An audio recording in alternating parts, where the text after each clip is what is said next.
Hello, everyone, and welcome to another episode of Magic and Miracles, the podcast with your host, Jennifer Schluter. And today I am with Lara Bokovay. And Lara, please, before normally, we introduce ourselves in podcasts, but I really want to start this differently. So I would love for you to tell us about a miracle that has happened to you that you want to share first. Um, One of my biggest miracle, my biggest manifestation was my daughter. So I have had ovarian cysts and endometriosis my entire life. And so conceiving was what I believed in the medical world quite challenging based on weight, based on my own health circumstances. And I was able to conceive naturally.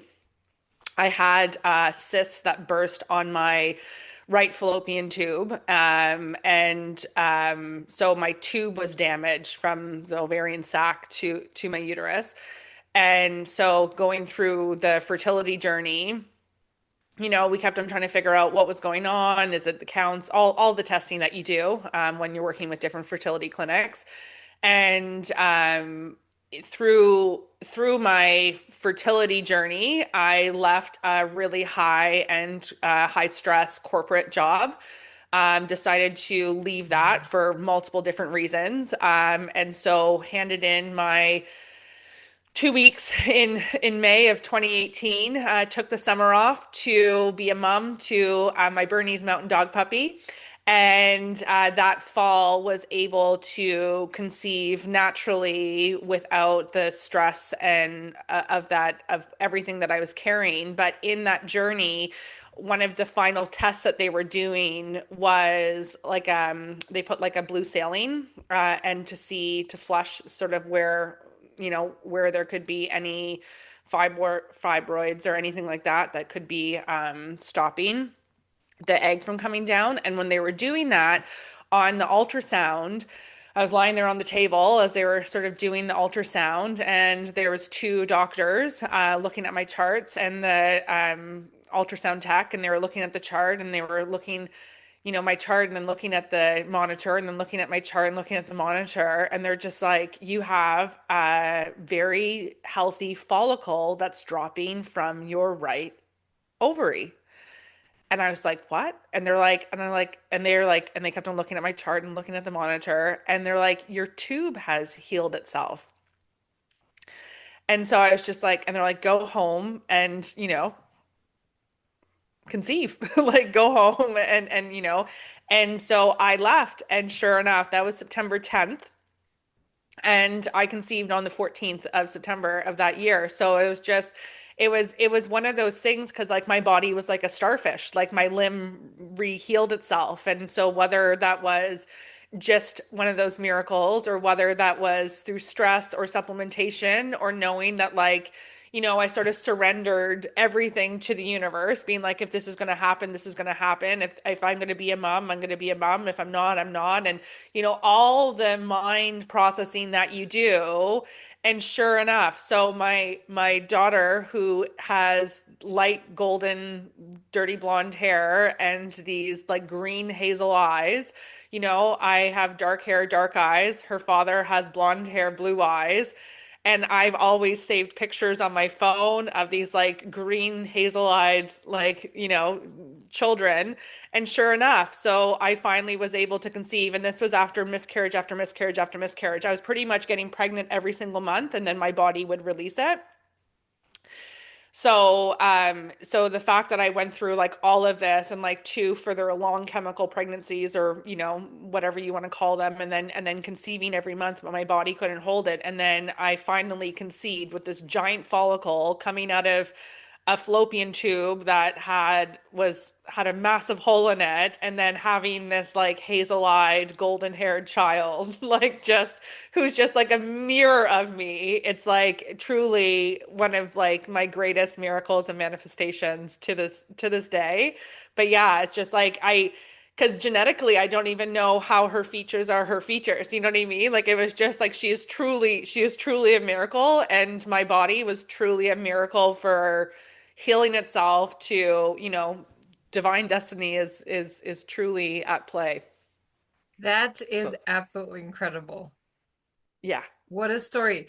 And so you have been told that, have you been told ever that you could not get pregnant or that it was really hard for you to be pregnant? Or what have you been told Yeah, before I this mean happened? like that it was like more of a, not a more of a challenge, you know what I mean? Like, there I mean from the medical system, it was like okay, there was the weight, there was, the endometriosis or the fibroids or the PCOS or, all that kind of stuff. So, I've been told all of that.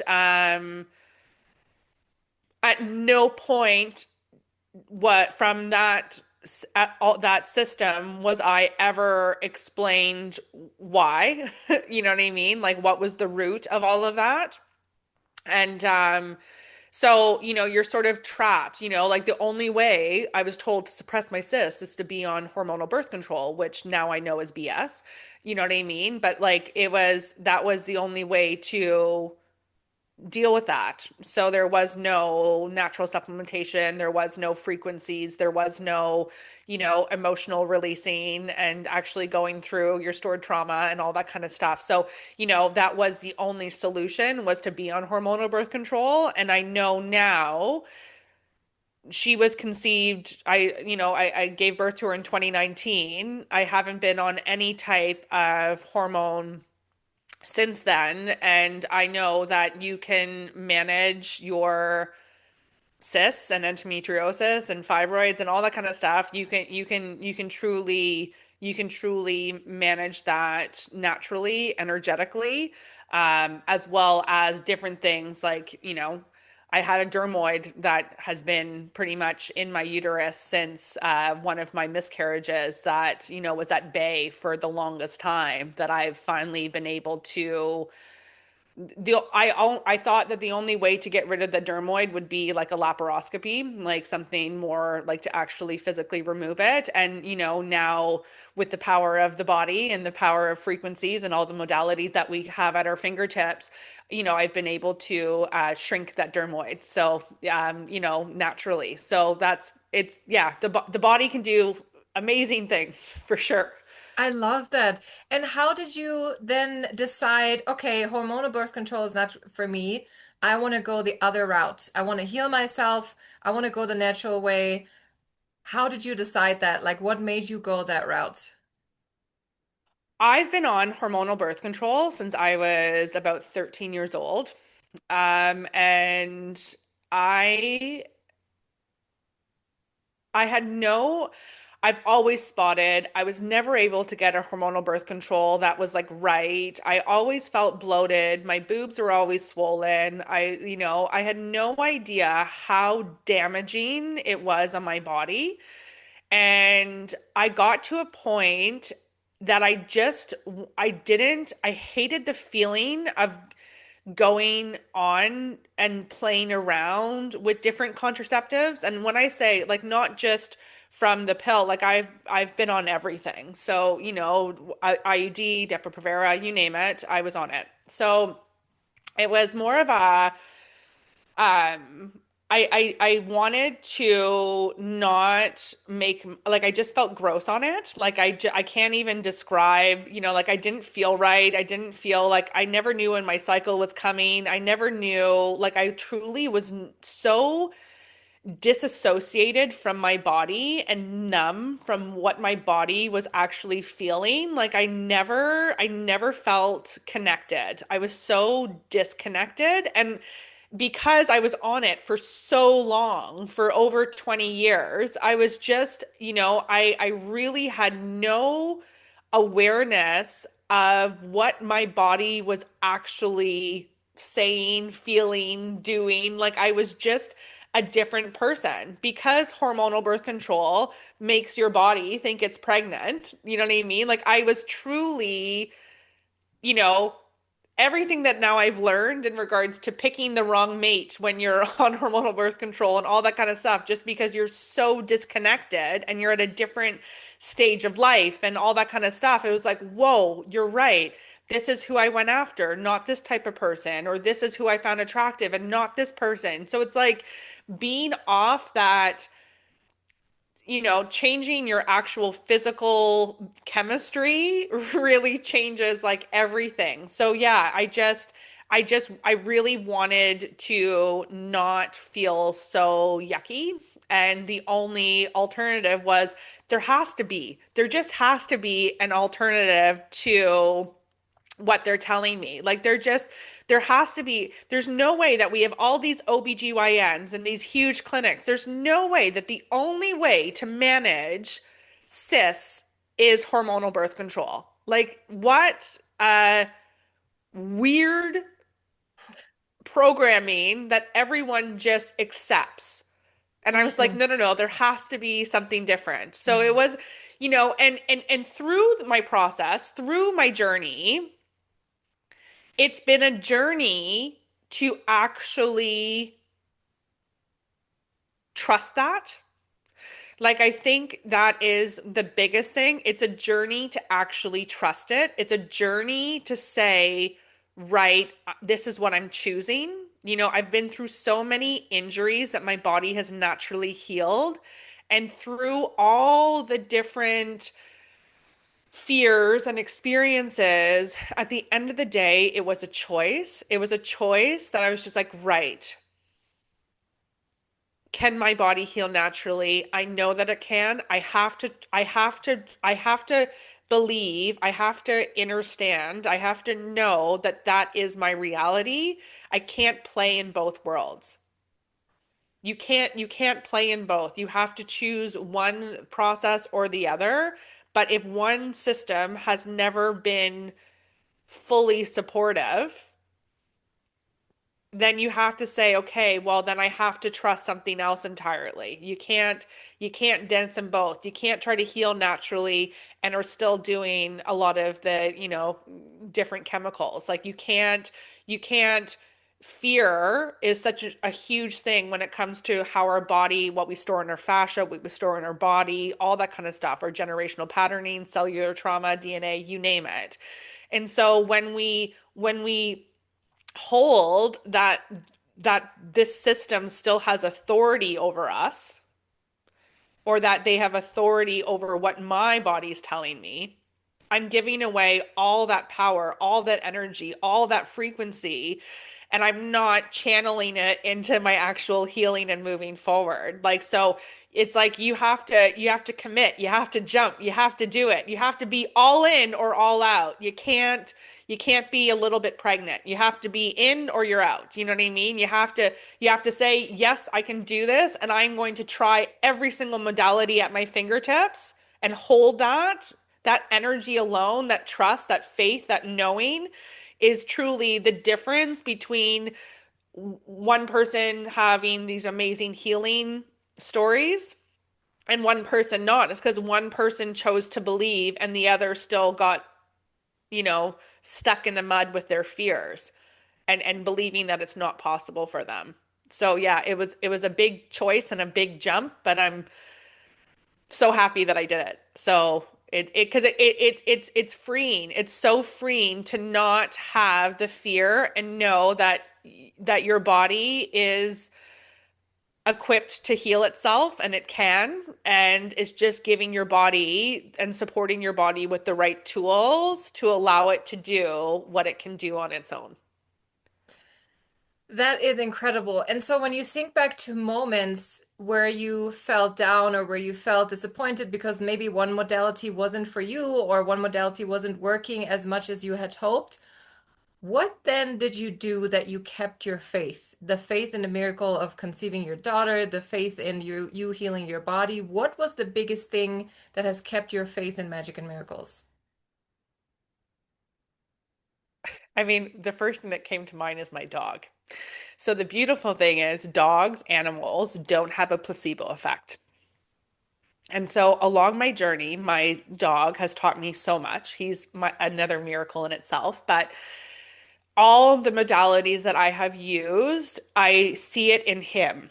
So when you're healing on a cellular level, when you're dealing with your DNA, you don't have a quick fix. You know, we are conditioned as a society to have instant gratification, instant results, instant weight loss, instant relief, instant whatever. When you're healing generations and your entire life of stored trauma, stored survival mode, like however your body, chemicals that we have ingested is environmental, you name it, it takes the body a lot of time. And I beat up my body my entire life. So until I decided to make that choice, I mean, whether it was substance abuse, whether it was just the physical abuse that I did on my body, like all that stuff, your body takes time to heal. And you cannot rush cellular healing, right? Like you have no idea. Like our body's such a white box effect. When you're doing all these different modalities, you have no idea what it's healing. I might want it to heal my Achilles, but it's healing my womb and my uterus first, right? It might be just taking me out of fight or flight and healing my nervous system and my cortisol levels and not healing anything in my body. Like one of the first things that I healed was my eyesight. Like my eyesight's back to 2020. So, one of the first things as my eyes regressed, because I had laser eye surgery like 20 years ago, my eyes regressed and I was like, I do not want to laser my eyes. Like, I do not want to go under that. I do not want to stress my body out. Like, I do not want to put myself through that. And so, my eyes healing, okay, well, my eyes are now 2020 again. Like, my eyes have healed naturally and my stigma is healed and all that kind of stuff. And, when we talk about all these deviations from normal, anything that's off is a deviation from normal, and that's a cellular rooted DNA thing. So, I truly, my dog, when I was doing all these different modalities, one of the most recent technologies that I've been using, he was like literally as of March, he turned 7. He's a Bernese Mountain Dog. He doesn't have a long lifespan. And I knew intuitively that I could see him at 7, but I couldn't see him anywhere after that. And sure enough, he turned 7 in March and he couldn't stand up. He couldn't stand up on his front legs, on his hind legs. He had cysts all over his body. I put runners all through the house. So, like, it was easier for him to walk.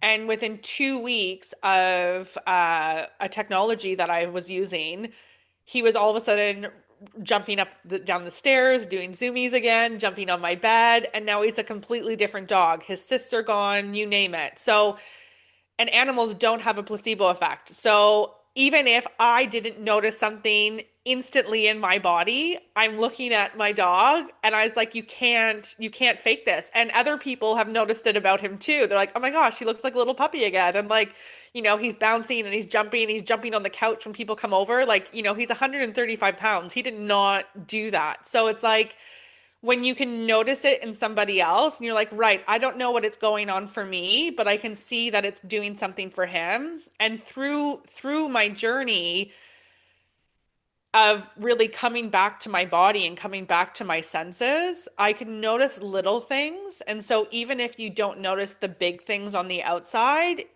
whether it was just my nervous system, whether it was just sleep, whether it was the fact that, I did or I didn't have as much chin hair. I don't like, like all the different things, whether it was the bloating, whether like you name it. Even around my cycles now, like my cravings are so specific. I know that if I'm craving cinnamon, this is coming. And if I'm craving baked goods, this is coming. And like, you become so attuned with your body that that it's correcting itself. You know that you're going back to homeostasis. You know that you're able to, go through all these things that you can pretty much help your body come back into alignment from everything that you're doing. So it's more so it's like, take instead of being discouraged, like even one of the other frequency tools that I use with the dermoid that I was talking about, it stayed at bay for the longest time. It was a 2 centimeter by 3 centimeter cyst, and it stayed that size for since 2017, never grew. I went through so much stress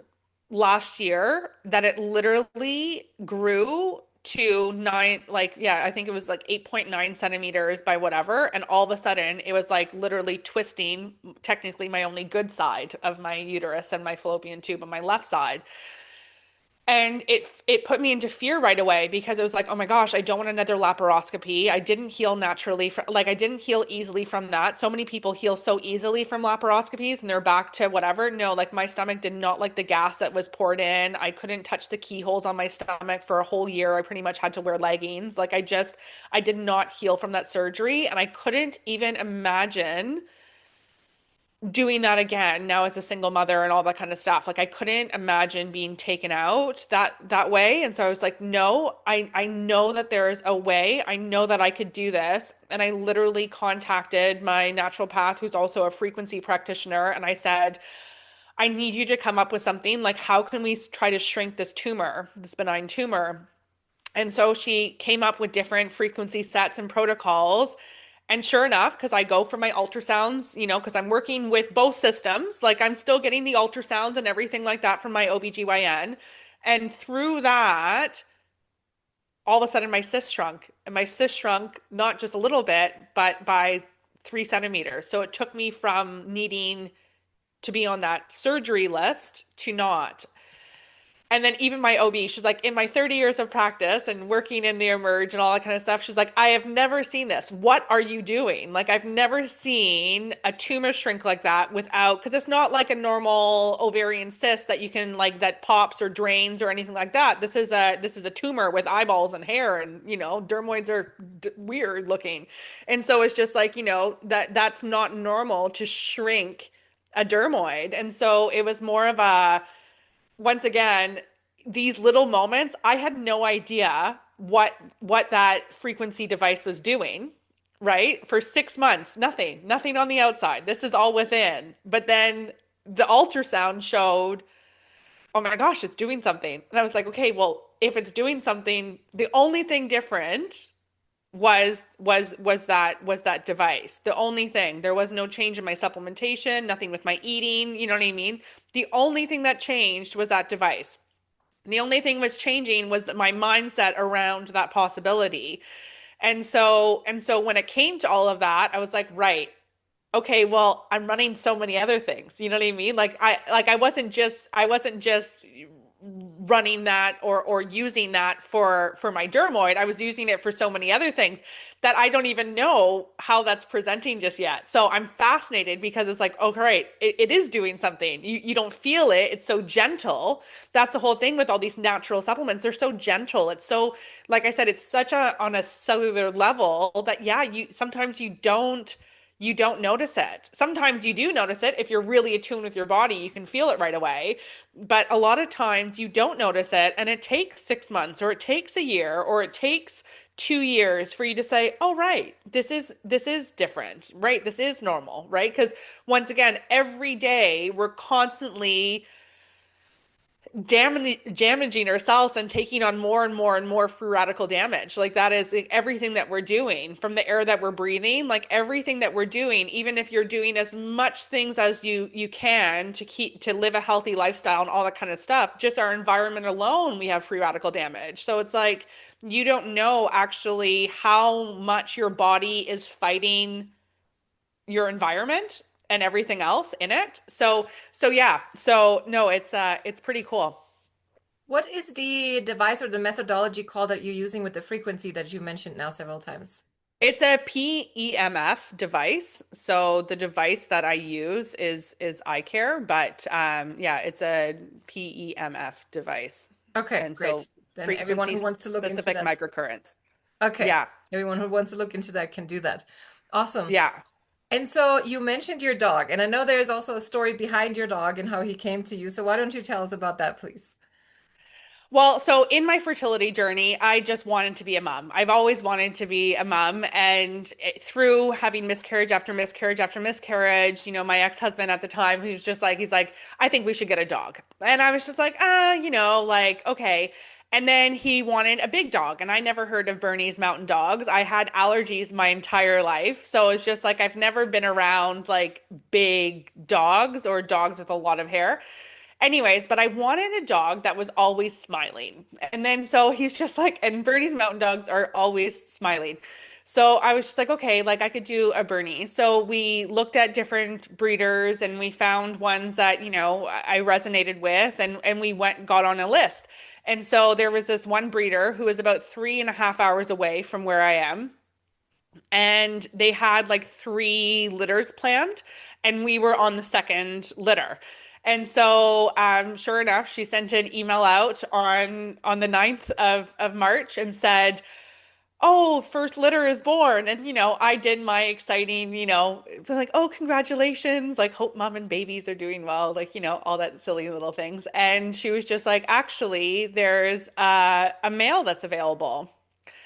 And then I was like, oh, and because like I wanted a male dog, and that litter had more males, and she's like there's a male available, and I was like, anyways, and then she was like, actually, and I said, yeah, like we'll take him, and then she's like, actually there's two, and then actually at the end there was three, but it was one of those things that I had no idea of. Like I was just like, yes, I'm like I'm in. And so even when we went and picked him up, like I always look at him and I never thought I would have him as a dog. And he has taught me unconditional love, and he's taught me how I can be held and protected by a masculine. And like my emotional journey with my dog has been phenomenal.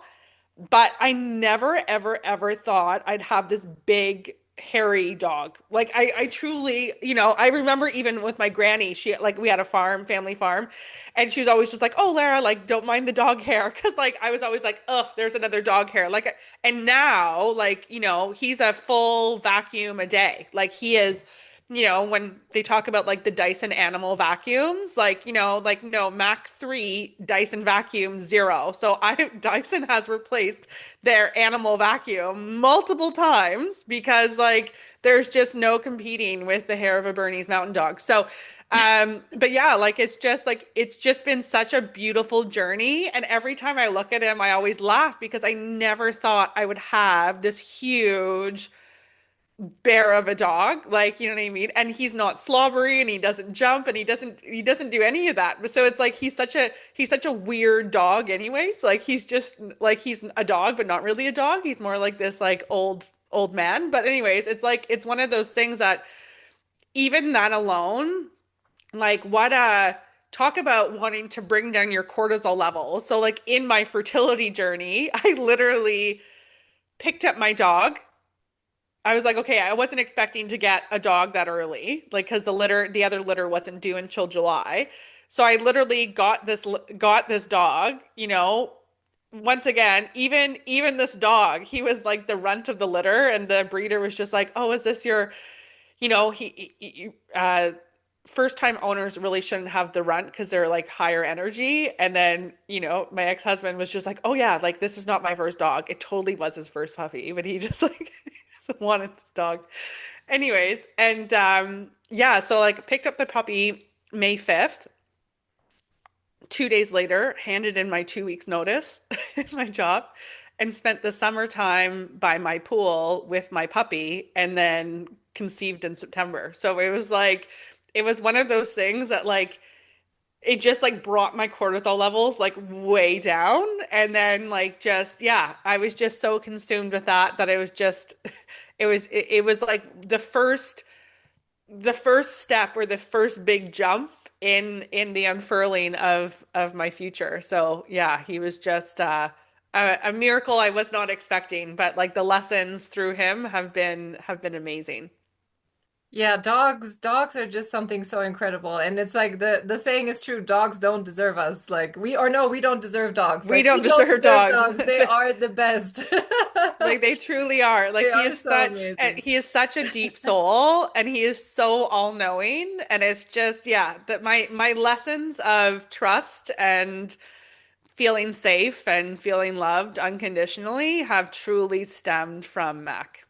I love that. That is so beautiful. And so what would you say to our listeners when they want to really believe in magic and miracles? Like, do you have another story or do you have something to say that will really inspire our listeners to truly, deeply believe in magic and miracles? Because your life has been full of them. It's a choice. Like it is Mm, truly a choice. If mm. you want something different for yourself, you have to choose and you have to go all in. Like I said, you can't be 1 foot in, 1 foot out. Miracles are around us every single day. Whether it's, the parking spot at the grocery store, you name it. Like there is truly miracles and magic in everything.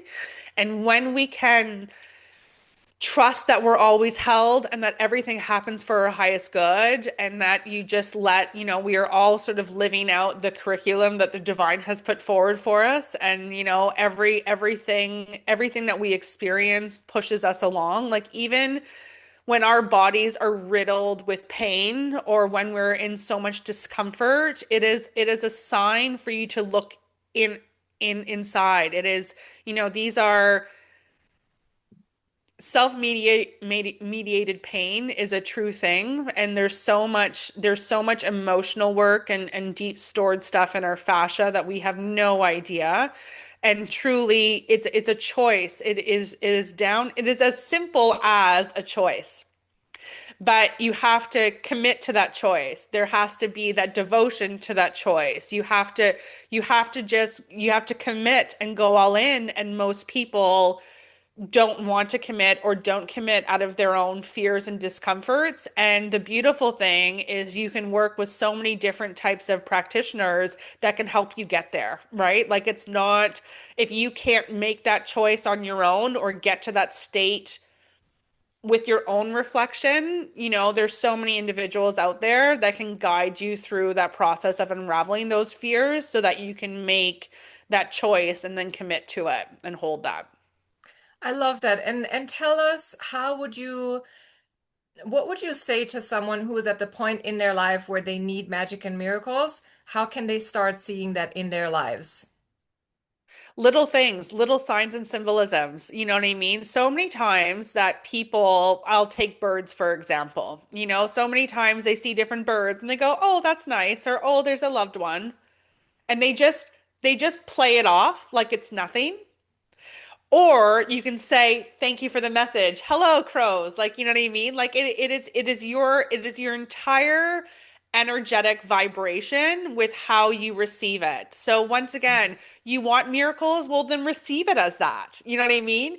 You want your steak to be cut perfectly, then say, I'm so excited to get my perfectly cut steak. And then you go into the store and then there it is. Or, "Oh, I'm really craving this. Okay, let's go to the store." And then it's on sale. It's like start looking at the magical little moments. It doesn't need to be, I mean, it can be earth-shattering healing stories too, but like there's little miracles in everyday life with everything, but you have to see it as such. You have to see it as enchanted. You have to live that vision and reality that everything is for your highest good and it's all in your favor so that you can find all those little magical miracles, magical moments, every single day. But it's in the little things. It doesn't have to be big. And so, even when it comes to journaling or reflective work or anything like that, just like, okay, today, what was in my favor?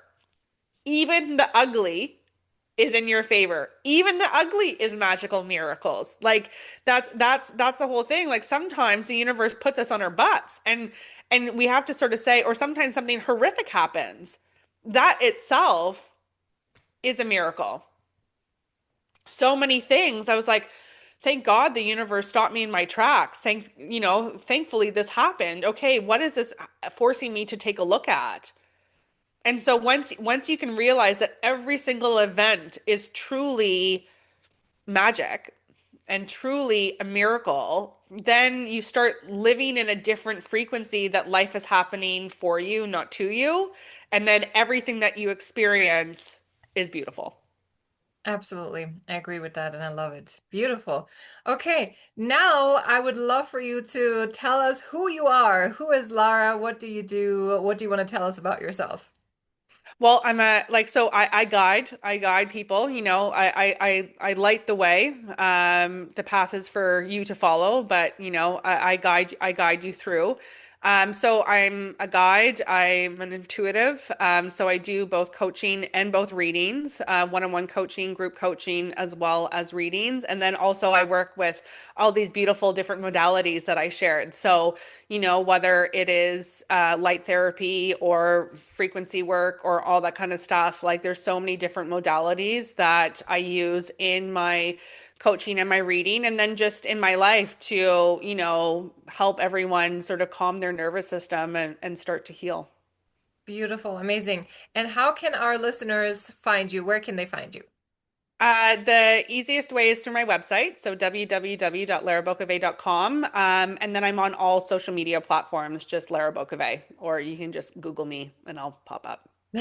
Awesome, beautiful. Thank you so much, Lara, for sharing your wisdom, your knowledge, and most importantly, for sharing your magic and miracles. And I hope the listeners, I know that the listeners got a lot out of this, and so they can believe in magic and miracles too. So, really, thank you from the bottom of my heart. This was a beautiful conversation, and thank you so much for being here. Thank you so much for having me.